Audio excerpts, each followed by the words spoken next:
Dr. Weller, second speaker. I thought you said I just wanted to. Pleasure today to introduce two speakers on topic of glaucoma and dry eyes. The physicians are both from Loma Linda Healthcare Ophthalmology. Dr. Samantha Weller graduated from Loma Linda School of Medicine in 2004.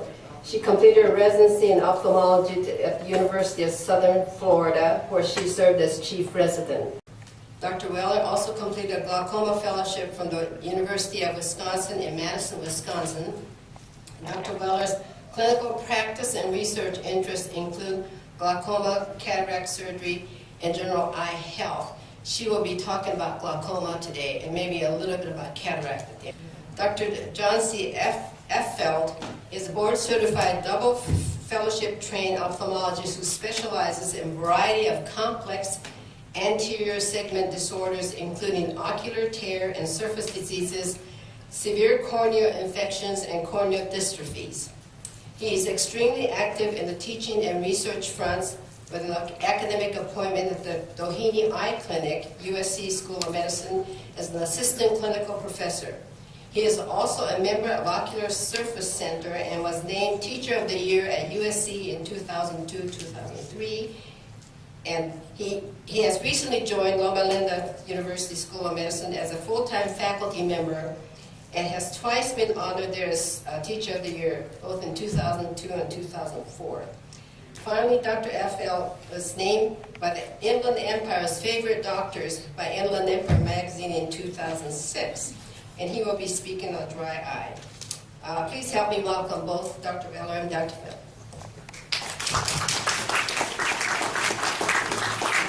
And I should add that both Dr. Weller and Dr. F.L.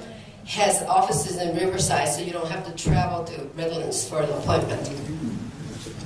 Thank you very much. Everybody hear me? Okay? Good. If we could turn off these lights here. I work best in the dark. So do I. Yeah. Dry eye was not really recognized as a genuine entity until fairly recently. And that meant you folks as patients weren't given proper respect or care. This is a patient of mine with dry eye. She looks miserable, and she is. I've walked into rooms like this where the lights are off, the patient is hiding under their sweater, and when we peel the sweater off, they've got sunglasses on. They are so miserable. Their life has been dramatically altered for the worse. They're in the middle of a divorce. And I show you this picture to dramatize, I guess, how impactful dry eye can be. Dry eye, as I mentioned earlier, has previously been really dismissed by the professional world, by ophthalmologists, as not a real disease, and patients complaining at this level basically were considered hypochondriacs. We now know better. And I'm going to show you the strides we've made, and it's really just within, say, the last decade where there's been a revolution in how we look at dry eye and how we treat it. But this is the very latest definition. Back in 2006, a conference was convened at Johns Hopkins University, consisting from around the world of the top dry eye experts. It's called the International Dry Eye Workshop. 17 docs. One of them was from out here, Southern California, a good friend of mine from USC. What they did was a number of things. They came up with a new definition of dry eye to recognize our recent improved understanding of what it is, and they came up with a breakdown of severity level associated with new ways of treating it. And let's just look at this very quickly. Dry eye is a multifactorial disease, and that's very true. Tears and ocular surface, that's a new subspecialty of the cornea realm, which I am a specialist in. Ocular surface that results in symptoms of discomfort, visual disturbance, and tear film instability with potential damage to the ocular surface. It is accompanied by increased osmolarity, of the tear film and inflammation. This is key. We now understand that dry eye is an inflammation-based disease. Many, many different causes for it, and I don't wish to intimidate you, but fundamentally, there are two different types of dry eye. What we call aqueous deficient, which is a tear volume issue wherein you do not make enough volume of tears, and then a completely different type of dry eye, evaporative, which really refers to the stability of the tears on the surface of the eye, wherein you may make adequate volume, but the stability or quality of the tears is inadequate. Both of these subtypes of dry eye produce the symptoms. How many people in this room feel like they suffer from dry eye? A lot. Nearly 100 million people in this country are now considered to probably suffer from dry eye. It is an extremely common reason for people to visit their eye care professional, whether it's an ophthalmologist like myself or an optometrist. It's also extremely underdiagnosed. I mentioned nearly 100 million people in this country are recognized to probably have dry eye, but only about 16 million of those have actually been formally diagnosed. The rest are undiagnosed, meaning this is it's almost like an iceberg in terms of a problem. Only the tip is really recognized, but a lot of other people suffering from symptoms. So this is a really common condition. This slide capsulizes, if you will, the new concepts that we have relating to dry eye, the real important ones. First of all, that it is a real disease. Okay, that sounds funny, but it really wasn't properly recognized and given proper respect by the eye care community until fairly recently. It is a member of the chronic pain family. The pain index for moderate dry eye is the same as the pain index for moderate angina. Okay? How many of you folks suffer from angina? Anybody do? Well, that's angina is a pretty serious symptom. Moderate dry eye equals the pain level of moderate angina. I've already mentioned it's inflammation-based, and very importantly, we now recognize that it is a progressive disease. You will get worse over time if you're not given the proper therapy. Who's at risk? Women 50 or older. This is a hormonal influence.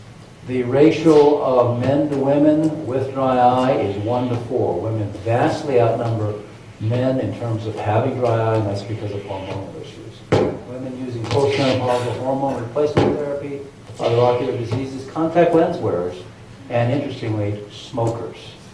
Smokers, because smoke is irritating. Irritating triggers inflammation. Inflammation is the basis of the disease. Here's an interesting, this is just fairly recently recognized concept.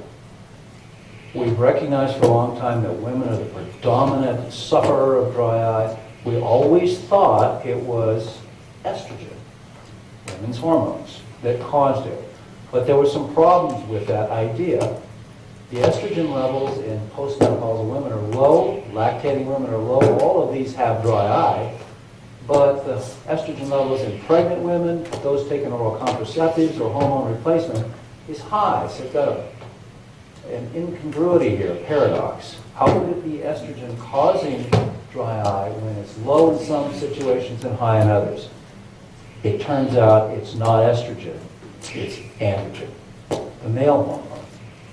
It's low in women in all of these conditions. So it turns out that androgen hormone, testosterone, is the driver of normal, healthy tear production. And if those levels drop, you get into trouble. Okay? What are the symptoms? A lot of people raise their hands here, having dry eye. I'm sure you can recognize on this list one, if not more, of these symptoms. Itchy, gritty feeling, sandy feeling. It feels dry, stinging, burning, sensitive to light, downright pain, tearing, excess tearing. The commonest cause of excess tearing is from a blocked tear duct, but dry eye. And finally, blurred vision, variable vision. Your vision fluctuates throughout the day. There's an interesting paradox in dry eye, and that is these symptoms that I just listed. When a patient walks in the room and describes these things, we expect, at least in the past, we expected to be able to find things that would match up with this. And one of the great puzzlers of dry eye is that this isn't true. The signs, the things that we can see, don't necessarily match the symptoms. Here's Our Lady again. She looks miserable. These are her symptoms. Pain, sensitivity to light, foreign body sensation. And yet I could examine her and it wouldn't be a surprise that I can't find a thing. I can't see anything wrong with all my tricks, with all my instruments, and that's why these patients used to be labeled hypochondriacs. Okay? Now we know better. What are the things that we look for as an eye doctor? There's a couple. Break it down into tear film, which is the ocular surface, the white part of the eye, the conjunctiva, the clear window to the eye, the cornea, that's what I'm a specialist in, and then the lids. We use special dyes. I'm going to show them to you. We use 3 different dyes to bring out surface detail. Fluorescein dye, which we can then identify what we call the tear film meniscus, staining of the cornea, and tear breakup time, which is a direct measure of the stability of the tears. We can also use lissamine green and rose bengal. These are very pretty dyes, and I'm going to show them to you here in a minute. Okay? What I'd like to do now is take you through an exam. So you're going to see an evaluation for dry eye from the doctor's side. What we see when we look at you with that microscope called the slit lamp. Okay? Take a tour. Here's the first thing. Notice the green here. That's fluorescein dye, and we're looking at it with a cobalt blue filtered light. That produces fluorescence, and you can very easily see here is an eye with very low tear meniscus dry eye. Here's a normal one. You can immediately, dramatically see the difference. Okay? Dry eye patients oftentimes attempt to compensate for their lack of tear volume by producing more mucus. People think they've got an infection. They've got tremendous clumping of mucus which can then move in and out of the visual axis, obscuring the vision. This is tear breakup time. This, again, relates directly to the stability of the tear film. What you're looking for here is, normally there's a very evenly distributed film of fluorescein, but when it begins to break up, you see these dark purple areas. This layer should be stable for a good 15 seconds. I like to measure this when patients come in complaining of dry eye. You just put the fluorescein in, have the patient close their eyes, and then open and hold them open, and I literally count 1,000, 2, 1,000, looking for these purple spots to develop. That's the breakup time, and if it is reduced, we've got an evaporative dry eye. This is about osmolarity. Tears are composed, people think of them as just water. There's a lot more to them. They have all kinds of goodies in them. This is a representative picture of that to depict it. But you can imagine if you keep all of these solutes in a drop of tears, but reduce the volume of the water, this gets very concentrated. That's osmolarity. The osmolarity, as it gets concentrated, goes up, causing problems. Increased osmolarity is the central mechanism for ocular surface disease. It produces inflammation, which leads to damage, and which produces the symptoms that you feel. This is a picture depicting that process. Here is the normal ocular surface. These are the epithelial cells, 5 cell layers thick. Here's the tear film. This is what happens when an eye becomes dry. The surface begins to break up. You get separation of the surface epithelial cells, breaks in that surface, producing problems, pain, discomfort, change in vision, which can be visualized by us with that fluorescein dye. Let's take another look at that. If you put a dye on this surface, it will fill these little cracks and holes, lighting up as punctate keratopathy.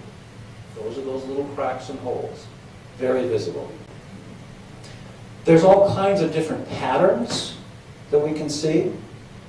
This would be a classic, what we call blizzard, just random distribution of the dots or spots. Commonly in dry eye, found more in the lower portion of the cornea, but can be found anywhere. This is a collection, if you will, of the spots called Gale spots. Within that vortexing pattern, we can get patterns that represent or fake, if you will, a herpes infection. This here is a true herpes infection, very dramatic. When you put the dyes in, very organic looking, very delicate flowering appearance. It is very distinctive.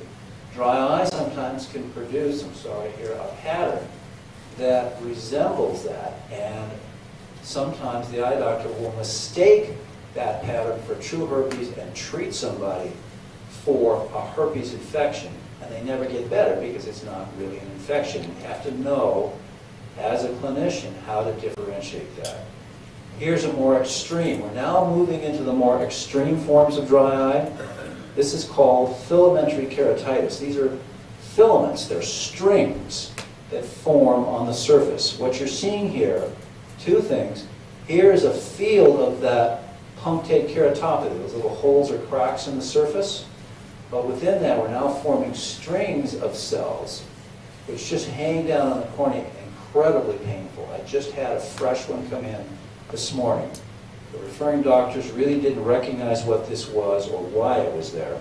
This is a more extreme form of dry eye. Now we get to perhaps the most extreme. If things get really dry in a patient, you can actually begin to get melting. This is an erosion. The surface erodes off, and an abrasion. And if it is not treated properly, then the tissue underlying that scratch begins to melt, and you're on your way to a hole in the eye.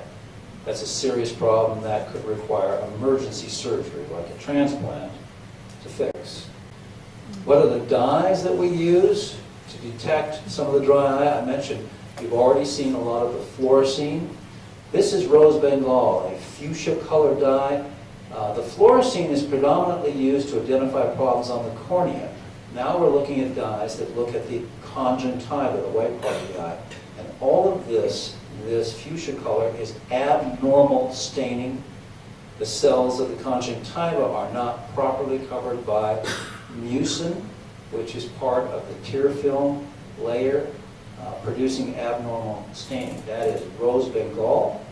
Here comes the other dye that stains the same problem, and this is lissamine green, a forest green dye. This is quite a bit of staining. These patients will be very, very symptomatic. Okay?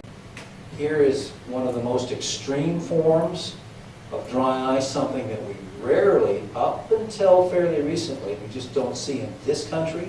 This is a third world condition, xerophthalmia, which is a vitamin A deficiency. If you don't get enough vitamin A, you get severe dry eye. This is an example of a xerophthalmia in a patient who, and here is the new animal in the realm for dry eye, gastric bypass surgery, which is becoming increasingly popular, especially in Southern California.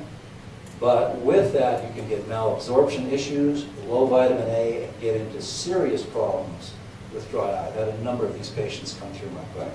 Okay? If you really get extreme on your vitamin A deficiency, you can actually begin to melt your cornea. This is a patient, this is their right eye, this is their left eye. Both eyes were melting from a vitamin A deficiency. And if you don't think of this as a clinician, you will never fix this. You will lose these eyes. And the problem is, we never see this condition in this country. If you're in Africa, you may be used to seeing this. But we don't here, so the clinician doesn't think of it, They don't order a vitamin A level to detect it. They never figure it out. Finally, we look at the lids. This is not a very pretty sight. This is called anterior blepharitis. Essentially looking at heavy dandruff, if you will, of the lashes. This is the anterior form of blepharitis or inflammation of the lids. There's a second form called posterior blepharitis. Here's the lashes. Posterior blepharitis is abnormal oil secretions of what we call the meibomian glands, clogging of those glands, which result in dry eye. Both of these forms do, but it is the evaporative form of dry eye, because what these dandruffy material and oil gland, abnormal oil glands do is create an unstable tear film with rapid tear breakup time, giving you evaporative dry eye as opposed to the aqueous deficient. How do we test? I've got a number of people that have been through my clinic. They've all had these tests done. The Schirmer test, very simple test for measuring your tear production. Anesthetize the eye with a topical anesthetic. Just paper strips, run for a period of 5 minutes, measure that tear production. That's called a Schirmer. I do that on virtually everybody that comes into my clinic. All these things now, we have looked at all these things. I'm sorry that's getting cut off here.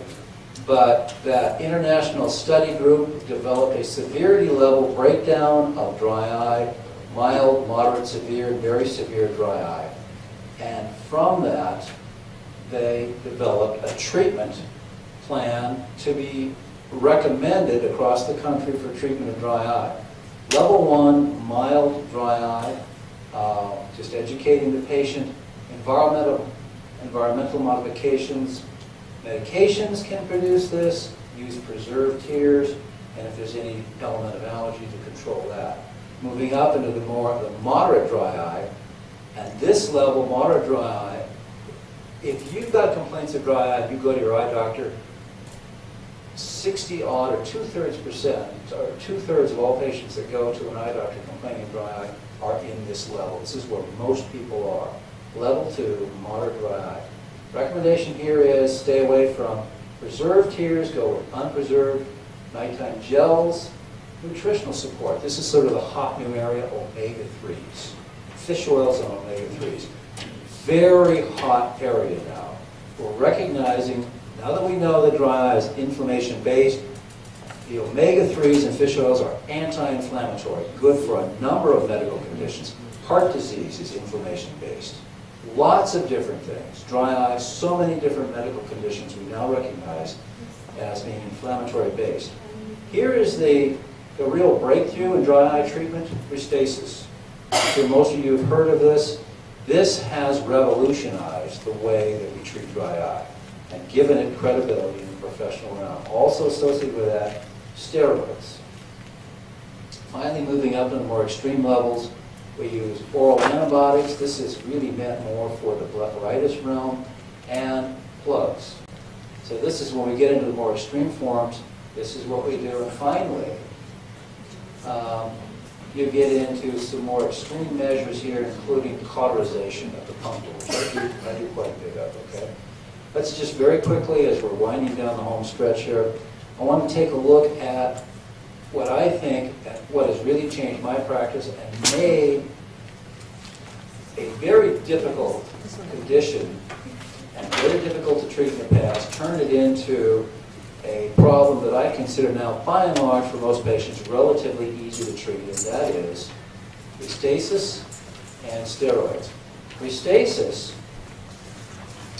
is an anti-inflammatory agent that ultimately increases your tear production. The first medication, and right now the only medication, true medication, that actually increases your tear production. Once you get that, you get reduction in that fluorescein staining, you get increased goblet cells, which stabilizes the tear film, so you're improving the quality of the tears as well as the quantity. Something you need to be aware of with Restasis, it is slow. It is frustratingly slow to take effect. It takes 4 to 6 months before you really begin to see significant improvement in your condition, in your situation, when you use Restasis, and you must understand that. If you give up on Restasis before you get out to 6 months on treatment, you're giving up on it prematurely and losing one of the few potent weapons that we have to treat dry eye. This is a graphic that shows those Schirmer testings on patients treated with Restasis, and this particular study went out a full year. And what you see here is this group of patients were treated only with dry eye. This is the Restasis group, and they are slowly improving, but they're still getting better 1 full year out. This study has been extended to 2 years, and this line keeps going up. So when you start on Restasis, you can expect to gradually improve in your dry eye situation for up to 2 years after you start.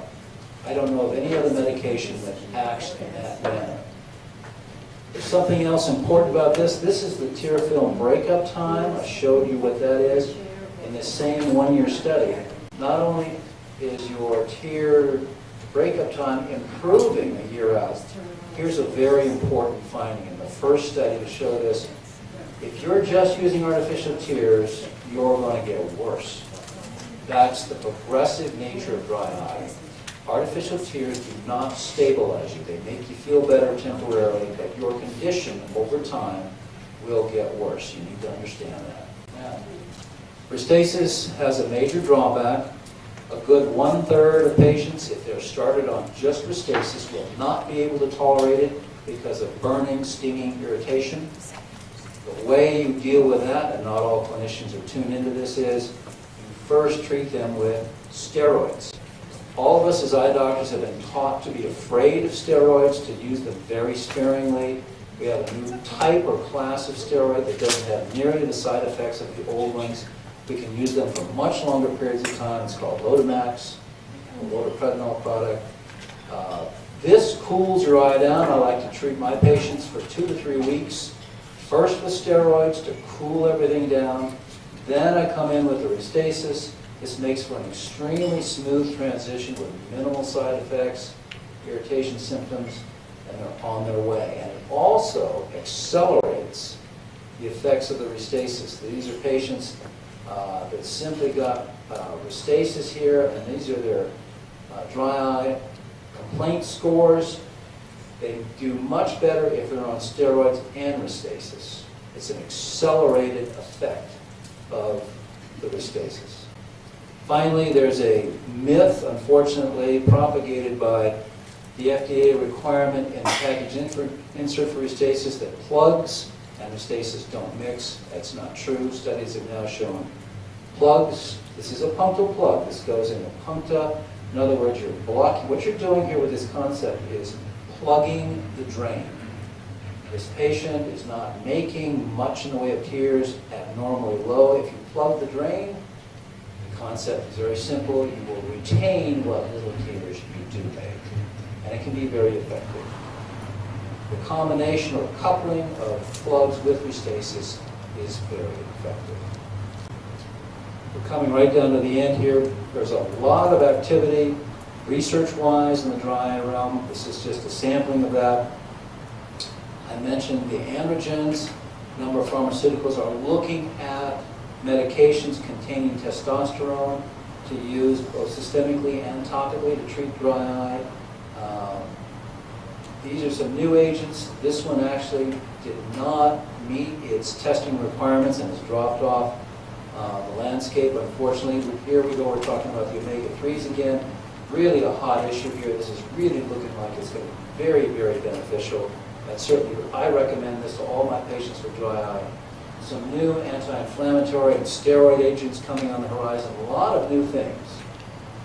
This is a project at the Doheny Eye Institute, their Ocular Surface Center, where they're actually developing in their lab an artificial tear gland that can be implanted in the lids.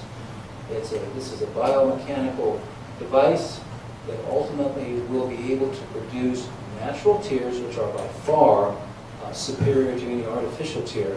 This is the kind of thing that's coming on the Finally, I work out here at Loma Linda, but I live in San Diego. A little bit of a commute, but after a long, tough day of wrestling with dry eye, I like to go home and mix up a nice, tall, icy, shaken but not stirred, large glass of Restasis.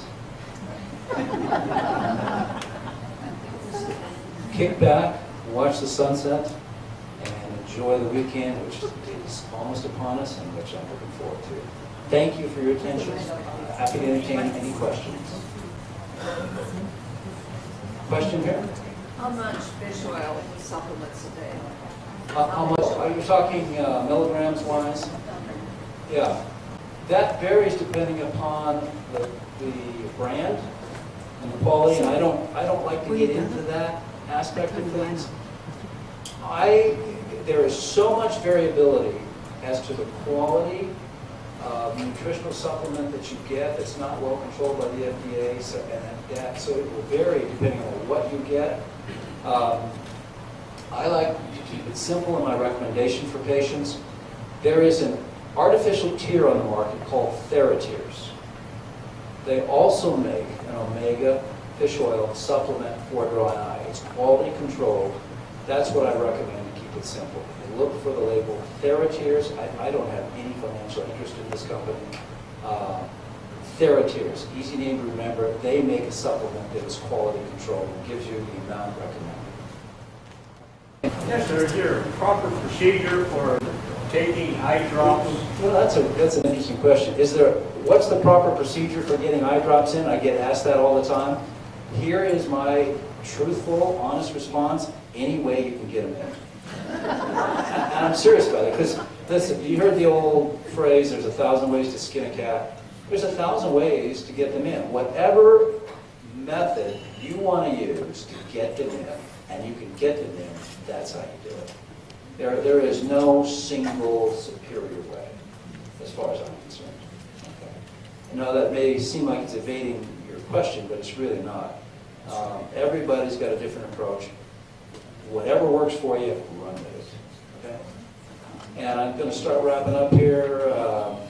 We want to move on to our next speaker. I want to thank you all again for coming out. Nice turnout, and everybody have a nice St. Patty's Day tomorrow. Thank you so much. Our next speaker is Dr. Weller. I do glaucoma and glaucoma surgery, and then also cataracts. So I'm going to talk about both of those things just briefly today. It's off center, but so some of the most common causes of blindness are going to be glaucoma, cataracts, diabetes and diabetic retinopathy, and then macular degeneration. So I'm going to talk about the first two things there. This is just a little picture of the anatomy of the eye, just to show you some of the structures that I'm going to be talking about. So this is, the eye when you look straight at a person. So the very front clear window, like Dr. Affeldt was saying, is the cornea, and that's where people get their dry eye. And so that's this structure right here. And then there's actually a space that's filled with fluid, and then our iris is set back. That's the colored part of the eye. And behind the iris is the lens.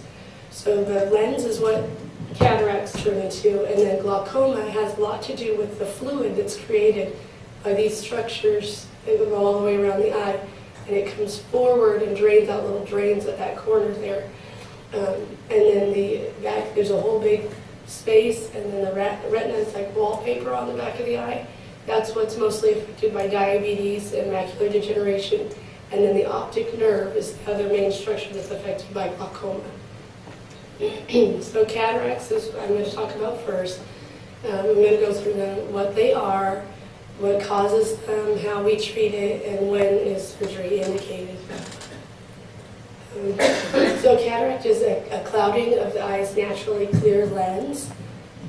And so there's that picture again with lenses, that kind of M&M-shaped structure that's behind the iris.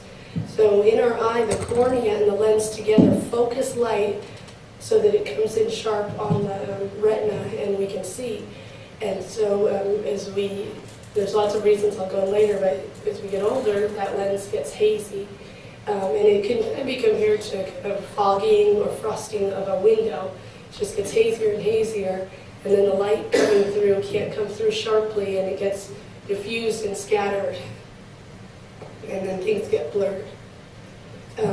They're the primary cause of reversible vision loss in the United States. And this is just a nice picture that shows this is the lens when we're young. It's very clear. The light can kind of come right through and get focused nicely on the back of the eye.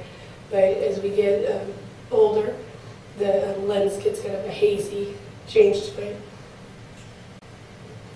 Some common misconceptions. A lot of people think the cataracts are like a film over the eye, that they're caused by straining, that if you have one in one eye that it can kind of spread to the other, or that they can make you permanently blind. So none of those things are true. So it's not a film over the eye, it's that structure inside the eye that's hazy. Straining your eyes, reading in dim light, using glasses that are too strong or not strong enough, those things aren't going to make cataracts worse or really hurt your eyes. They may give you a headache or give you a wrinkle in between your eyes because you're straining, but they're not going to do any sort of permanent damage to your eyes. Most people, if you have a cataract in one eye, then you're going to have it in the other. It's kind of like if you get wrinkles on one side, you're going to have another gray hair on one side. It's just our body changes equally on one side to the other. But it's not something that's spreading from one eye to the other. And then it's very reversible. Surgery can get rid of the cataracts, and really, if you have an early cataract and you get it taken out and have a good response, say you waited 5 years and had it out, you'd most likely get the same good response. It's not like if you decide to wait a little bit longer that it's going to cause harm, or if you decide to go early, it's going to cause harm. But they cannot be removed with laser. It's actually ultrasound that's used to remove cataracts. Some causes of cataracts are going to be sun exposure, so UV light exposure. There are some dietary factors. Diabetes will make them happen quicker. Having a family history, there are babies that are born with congenital cataracts. Having any previous eye surgery usually makes cataracts kind of come quicker. Having to have glaucoma or retina surgery will often make cataracts develop faster. And then any injury to the eye often will make a cataract on that side develop quicker. And then having to be on steroids. A lot of people have to be on prednisone for breathing conditions. Those will make the cataracts develop faster. So can they be prevented? They can't really be prevented, but they can be slowed down. So wearing sunglasses when you're out, avoiding strong sun exposure to the eyes. And that's also important to avoid kind of skin cancer around the eyelids. It's very hard to get, sunblock near your eyes because it kind of stings when you get it in there. So a lot of people neglect that region. A lot of people get little skin cancers on their eyelids. So it's important to wear sunglasses for that reason as well. And then also with macular degeneration, we think sun exposure can worsen that. Eating a diet rich in fruits and vegetables is important. There was a study done and it showed that if you have 3.5 or more servings of fruits and vegetables a day, it decreases the risk of progression of your cataracts by 5 times. And then vitamin supplements have not been proven to be helpful for cataracts. And then quitting smoking is also beneficial. And really it's beneficial for everything, and for multiple conditions in the body. There was a big study, the age-related eye disease study, that's still going on now, that was looking mostly at macular degeneration in supplements. And it did find a benefit for macular degeneration, for people with dry macular degeneration to take these supplements, but it didn't show any benefit with cataracts. And then this was just a chart. The line with the green is the cataract progression without those supplements, and then the red is with. So it really just shows that they kind of progressed along the same track. So smoking and eye disease, and really, like I said before, smoking is just damages everything in our body. Our lungs, our blood vessels, heart attack, stroke, everything. But in the eyes, It increases your risk for cataracts, for macular degeneration, for thyroid eye disease, and for having a stroke in one of the blood vessels of the eyes. So the main treatment for cataracts is surgery. And it's recommended when the cataract interferes with your activities of daily living. And people always come in and they're like, is it ready? Is it right? And we want to look at your eye and see that, say your vision's blurry, we want to look and say, yes, there's definitely a cataract there and it looks significant.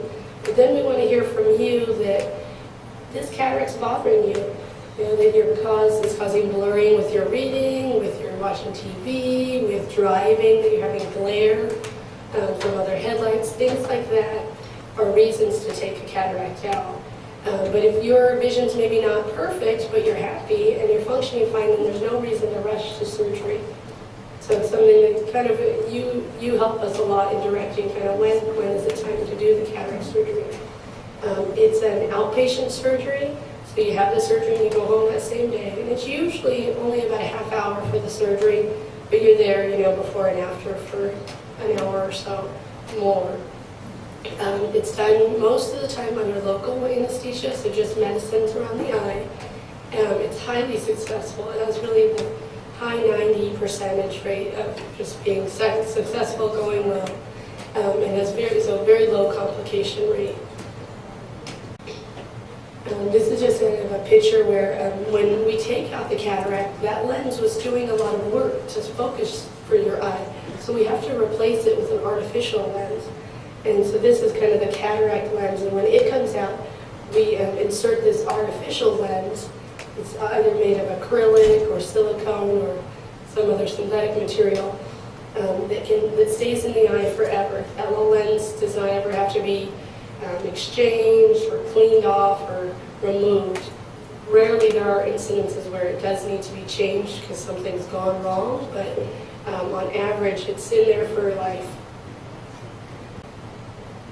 So with lens choice, this is kind of a newer thing that people 10 years ago didn't have to think about as much. The standard lens that insurance covers is the monofocal lens. So it gets you, it's covered by insurance, and it has a single zone of clear vision. So it gets you clear, either if you decide that you want it as a near target, but most people decide it at distance, so it'll get you clear in the distance, and then you wear glasses for reading. If you have a lot of astigmatism, then you may need glasses for distance as well. It's a very good lens, and people are very happy with it. This is kind of an example of one of those lenses. And then down here, so during cataract surgery, there's a little incision made on the cornea, and then this, after the cataract's out, this lens gets all folded up into an inserter, and it's kind of gummy bear soft, and we push it into the eye, and then as it unfolds, we position it into the place where it needs to be. So we're able to do surgery with very small incisions. So with that monofocal lens, you'll need to most likely still have glasses, especially for reading, but maybe also for distance. If you really just don't like your glasses or would like to really be less dependent on them, there's other options out there that we call premium lenses. These ones are not covered by insurance, so cost could become an issue. But there's the multifocal lens, and this one is for people that don't have very much astigmatism and would like to try and get rid of their need for glasses for distance and near. The second picture here is an example of a multifocal lens where there's you can't really see it too clear, but there's little alternating rings of near and far vision. And so it enables you to your brain learns how to see the near stuff that's in focus and then also the far stuff that's in focus. And it may not get you where you don't need glasses ever, but it makes it so that a lot of people really have to depend on their glasses a lot less. And you get near and far vision. And then the other thing is if you have a lot of astigmatism, so that would mean that say you went with the standard lens, you would need glasses both for distance and near all the time. There's a toric lens that is a lens that corrects that astigmatism. It may make it so that you don't need glasses for distance at all and you just need those readers. Some advantages of the way cataract surgery is done now, which is called phacoemulsification, which just means we use that ultrasound machine to break up the lens, and then using those lenses that fold up and we can go through a small incision, is that people have very rapid visual recovery. A lot of people the very next day are seeing a lot better. There's a lot less induced astigmatism from the surgical wounds. There's very little to no post-op restrictions on activities. I usually have my people do a little less like heavy lifting, bending for maybe a week, but you can go back to most of your normal activities right away. And then most of the time there's no need for any sutures or stitches. Some other things with the topical anesthesia, rather than needing to be put to sleep or have a big shot behind the eye for the surgery, is that the benefits are that you have less chance of bleeding, less chance of having double vision from injury to one of the muscles, or to having any injury to the kind of perforation of the eye when that injection's done. You go home without an eye patch at all, and you have very quick visual recovery.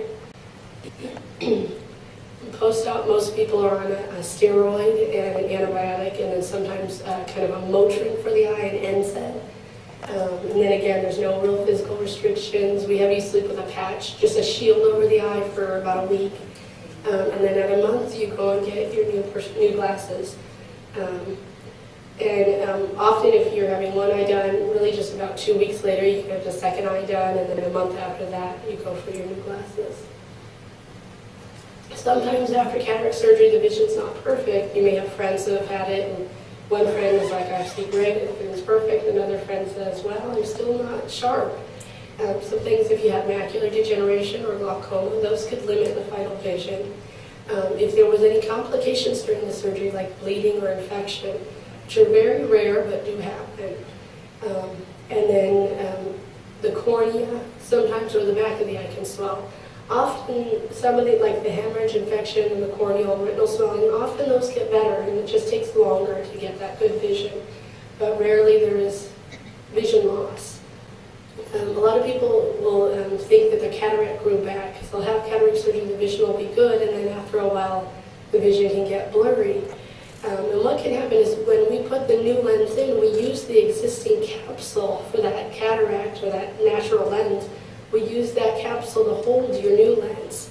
And it really, the lens scars into place after just a few months and is really stable in there, but at first it needs something to really hold it.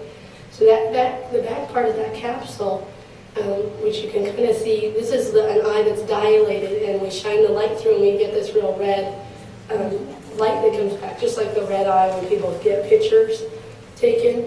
So you can see on this one that back capsule has kind of got all these little bubbly changes.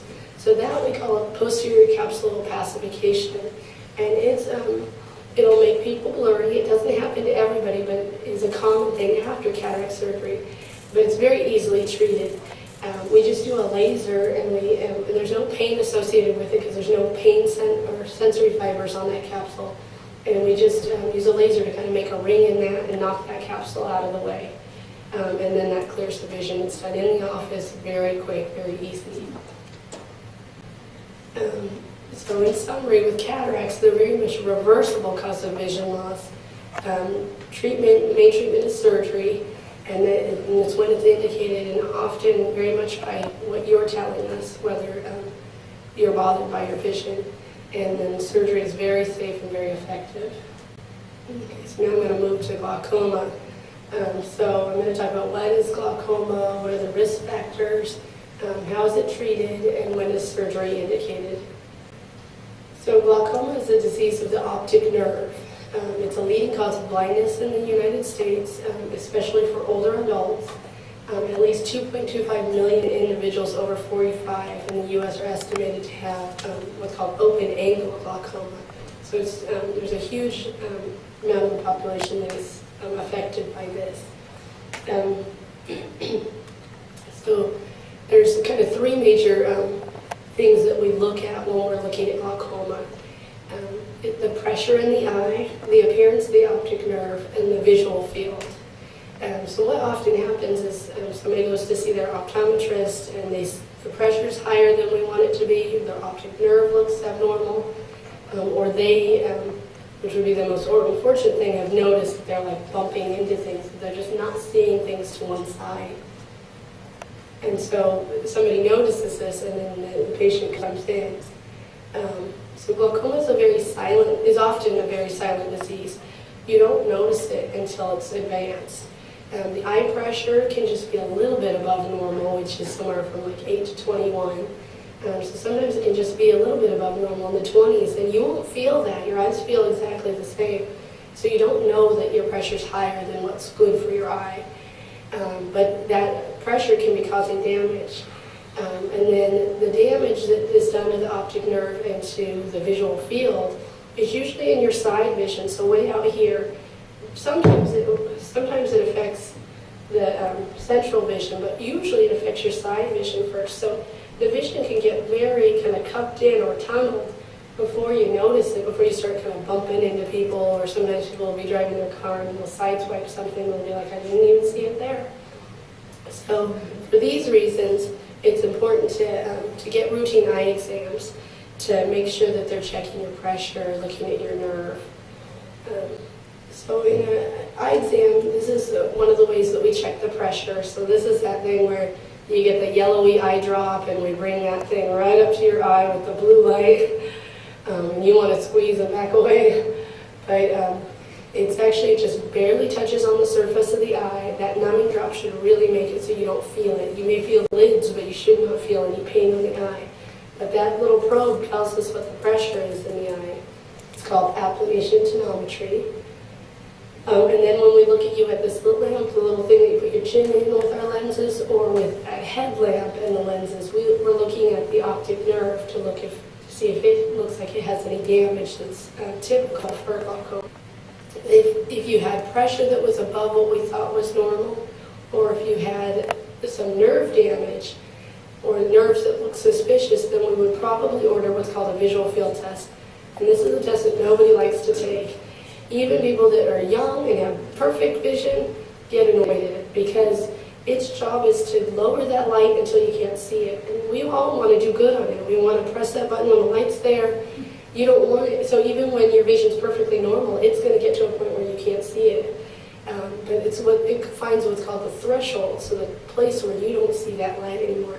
So don't be alarmed when you don't like taking it and that it annoys you. And sometimes it can take 6, 7, 8 minutes per eye.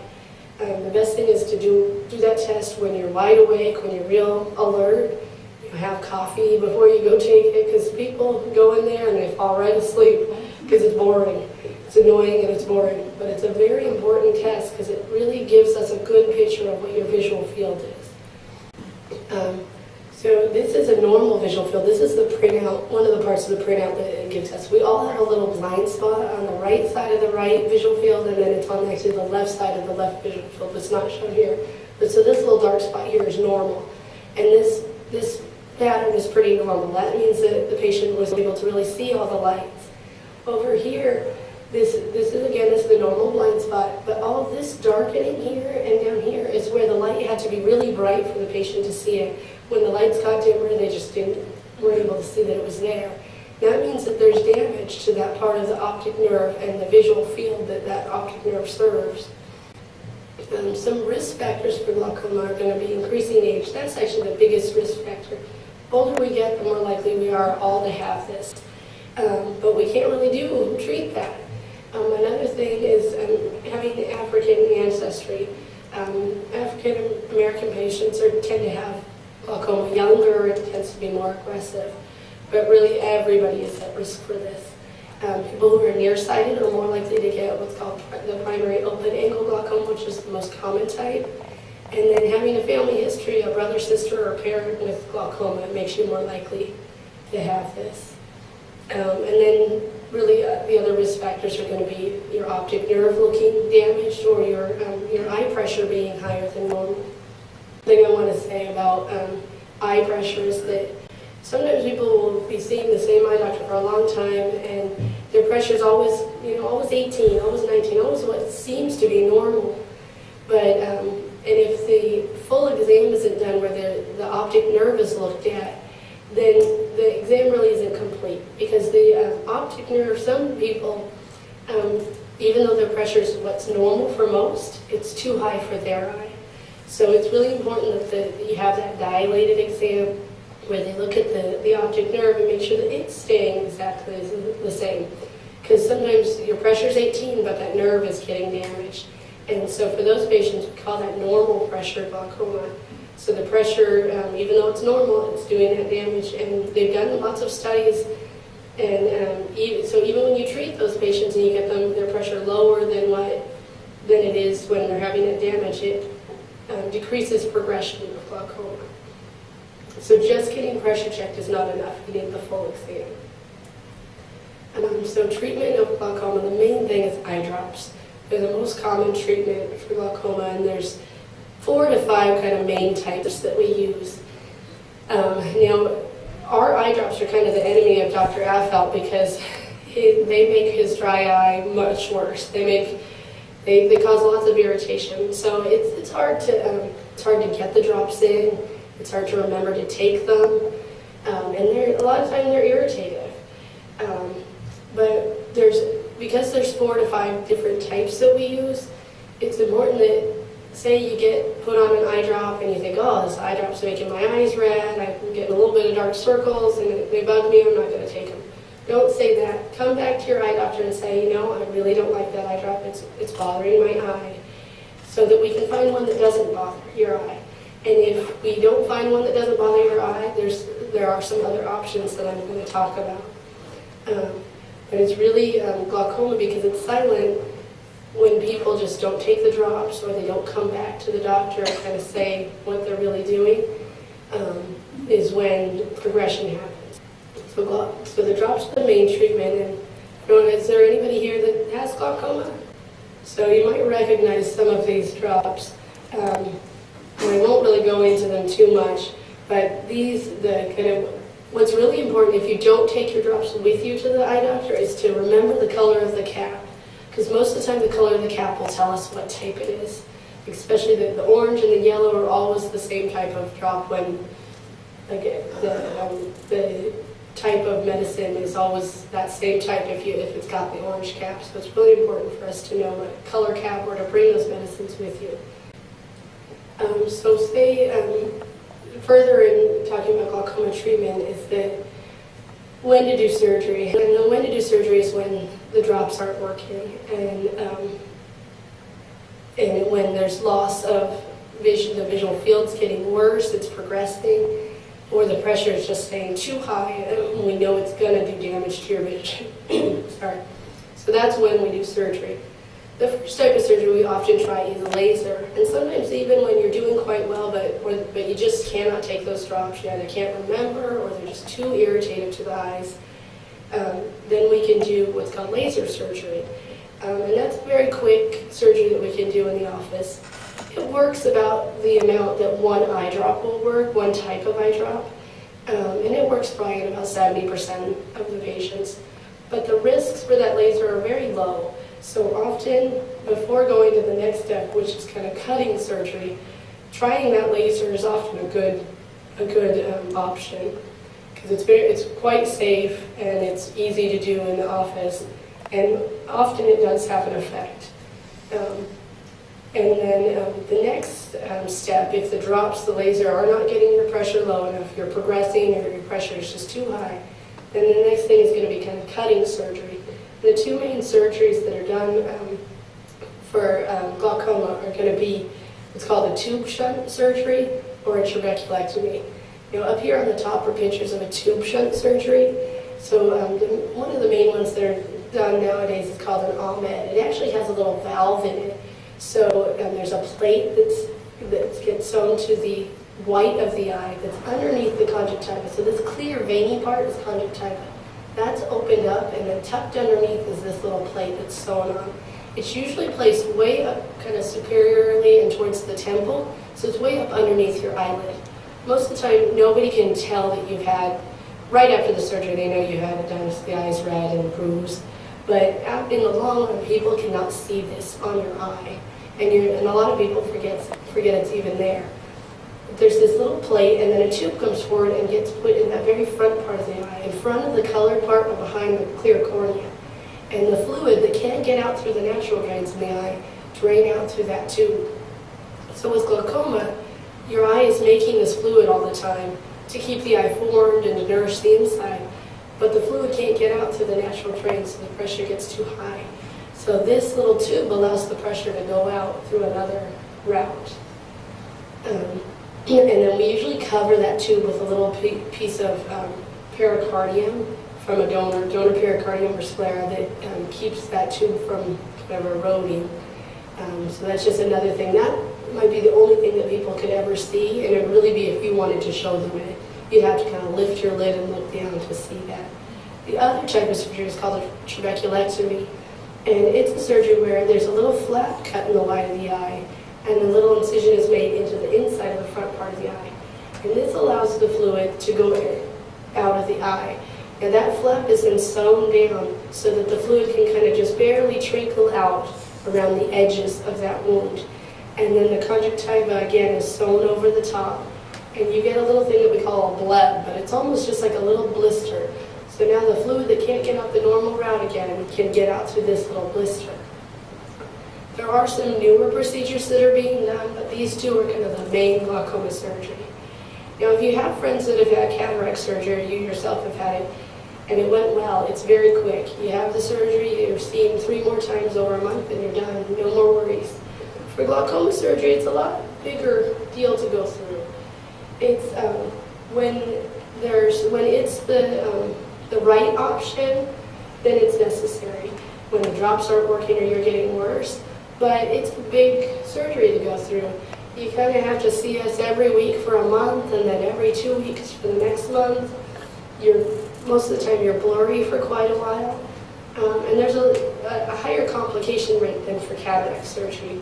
So just when people need this surgery, it can sometimes be vision saving, but it's not a quick and easy decision to make that. So the best way to avoid having to have this surgery is to use your drops.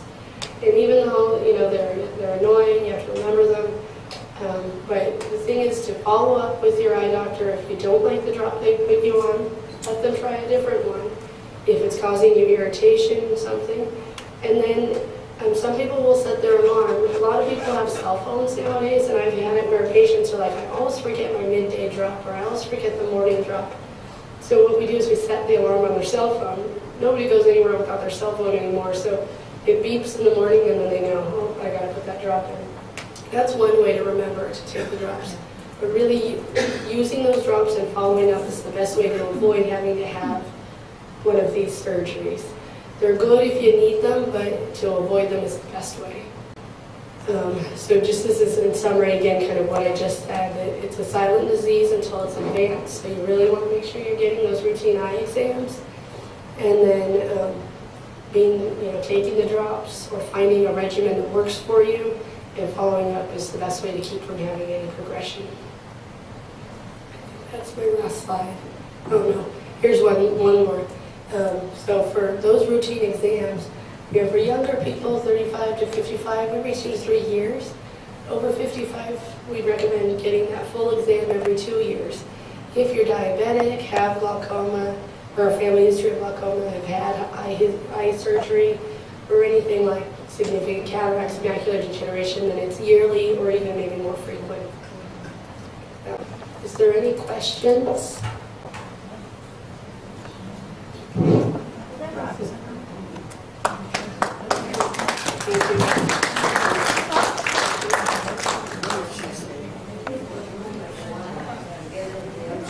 The blue, the kind of teal one that you use just once at bedtime, those ones are called prostaglandin analogs, and there's 3 in that family: Trabitan, Lumigan, Zalatan.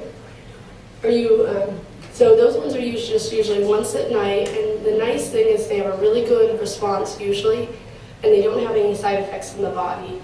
The side effects that come along with those are really around the eye. The ones that people don't seem to mind is the eyelashes grow thicker and darker, so people have real thick, dark eyelashes. But if you have kind of greeny or hazel eyes, it can make them turn browner, and that might be permanent. It can sometimes make people get a bit of a dark circle under the eye, and that sometimes annoys people. Or it can make the eyes a little bit red. But did you have a specific question about that type? Yeah, so it's usually, it's called a prostaglandin analog, but it's a very good medicine, and it's usually our first one we try. Or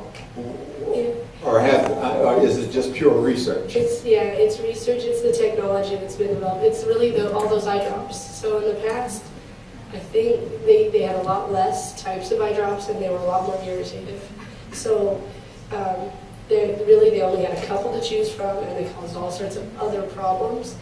But now we have kind of 4 big ones, and then one that we sometimes add on to 4 big types of eye drops that we can use. That really, if people take the drops, it really makes a big difference. So I really think it's the research that's been done and all those drops that have been developed that has made the difference. Are there any other questions? If not, I want to thank Dr. Weller for a very detailed explanation of the diagnosis and treatment of 2 eye conditions are common to the elderly people. I really appreciate your taking time from your busy practice to come and do this for us. Appreciate it very much. Thank you.